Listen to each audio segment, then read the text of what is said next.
અંકલેશ્વર અને હાસોટ પંથકમાં ઘઉં પકવતા ખેડૂતોના લલાટે ચિંતાની લકીર જોવા મળી રહી છે. ઊંચા તાપમાનના કારણે ઘઉંના પાક ઉપર તેની વિપરીત અસર જોવા મળી રહી છે.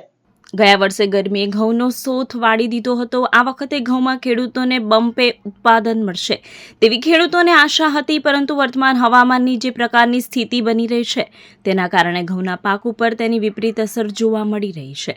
અંકલેશ્વર હાસોટ પંથકમાં મોટા પ્રમાણમાં ખેડૂતોએ ઘઉંનું વાવેતર કર્યું છે, પરંતુ ગરમી વહેલી શરૂ થવાના કારણે ઘઉંના પાક ઉપર તેની અસર જોવા મળી રહી છે.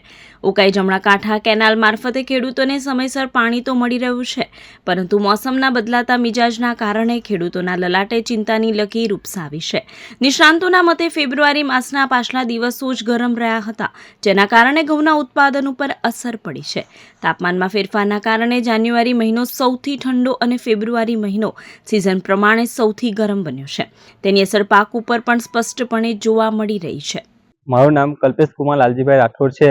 હું અગવાન ગામનો રહેવાસી છું અને અમે ઘઉંની ખેતી કરીએ છીએ અને એનાથી અમને બધો લાભ મળી રહેલો છે. પાણીનો બધો વિકાસ સારો થયેલો છે, પણ ગરમીના હિસાબે અમારે ઘઉંનું ઉત્પાદન ઓછો છે. એમ આ ગરમી વહેલી શરૂઆત થવાથી નુકસાન થયું છે. શું નુકસાન થાય ગરમી વધારે પડવાથી?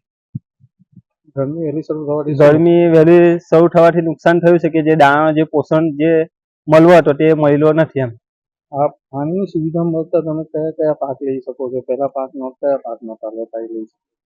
એટલે પાણીને મળતું હતું હેરડીનો પાક ને એવું બધું લઈ શકતા હતા. હવે બધી સુવિધા થઈ છે. એમ એટલે હવે કયા કયા પાકો લઈ શકો તમે? હવે મતલબ બધું જ ઘઉં થી માંડીને ડાંગર બધું જ થઈ શકે છે. એમ શેરડી બેરડી બધું જ